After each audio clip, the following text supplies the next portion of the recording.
원수는 이미 쓰러졌습니다. 백성을 멸하려던 자는 심판을 받아 사라졌고 궁궐에는 승리의 소식이 돌았습니다. 그런데 왕비의 자리에 오른 한 여인이 다 이긴 것처럼 보이는 바로 그 자리에서 다시 왕 앞으로 나아가 발 아래 엎드려 옵니다. 원수가 무너졌는데 그녀는 대체 무엇이 두려워 다시 눈물로 구하는 것일까요? 이 물음의 답은 이야기 끝에 이르러서야 조용히 드러납니다. 오늘 우리가 함께 머무를 말씀은 구약 에스더서 8장 3절, 짧지만 깊은 눈물이 배어있는 한 절입니다. 잠시 마음을 고요히 하고 이 한 절이 우리에게 건네는 음성에 조용히 귀를 기울여 봅니다. 그 답을 찾기 전에 먼저 말씀을 그대로 낮은 소리로 낭독합니다. 에스더가 다시 왕의 앞에서 말씀하며 왕의 발 아래 엎드려 아각 사람 하만이 유다인을 해하려 한악한 꾀를 제하기를 울며 구하니. 에스더 8장 3절입니다. 이 한 절을 다시 한번 마음에 새겨봅니다. 배경의 고요함 가운데 구절이 우리 안에 천천히 스며들도록 잠시 그 자리에 머물러 봅니다. 서두르지 않고 말씀이 마음 깊은 곳에 가라앉기를 기다립니다. 이 장면은 페르시아 제국을 배경으로 합니다. 바벨론 포로기 이후에도 고향으로 돌아가지 않고 이방 땅에 흩어져 살던 유다 백성의 이야기입니다. 낯선 땅에서 그들은 늘 불안과 위협 가운데 하루하루를 견디며 살아가고 있었습니다. 앞선 장에서 백성을 멸하려던 하만은 이미 심판을 받아 사라졌습니다. 그러나 그가 왕의 이름으로 내린 사륙의 조서는 여전히 법으로 그대로 남아 있었습니다. 원수는 무너졌지만 그가 남긴 두려움은 아직 흩어지지 않았습니다. 페르시아의 법은 왕이라도 한번 내린 조서를 되돌릴 수 없었습니다. 그래서 대적이 쓰러졌음에도 백성을 향한 위협은 여전히 살아 숨쉬고 있었습니다.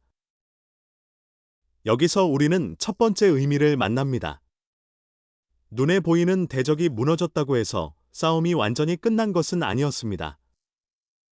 에스더는 승리에 안주하지 않았습니다. 아직 남아있는 악한 꾀 앞에서 그녀는 다시 왕 앞에 서기로 마음을 정합니다.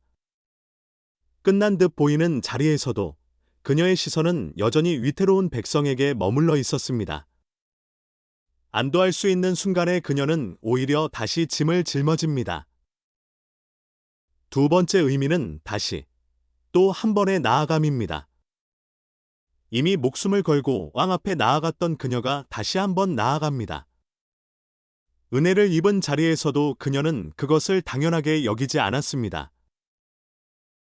높아진 신분에 기대어 안주할 수도 있었지만 그녀는 낮은 자세로 거듭 간구합니다. 참된 믿음은 한 번의 나아감에서 멈추지 않고 필요할 때 다시 무릎을 꿇는 것임을 이 모습에서 봅니다. 세 번째 의미는 발 아래 엎드려 울며 구하는 중보입니다. 왕비라는 높은 신분을 스스로 내려놓고 엎드려 오는 그 모습은 자신을 위한 것이 결코 아니었습니다. 그것은 죽음 앞에 놓인 온 백성을 위한 중보의 눈물이었습니다.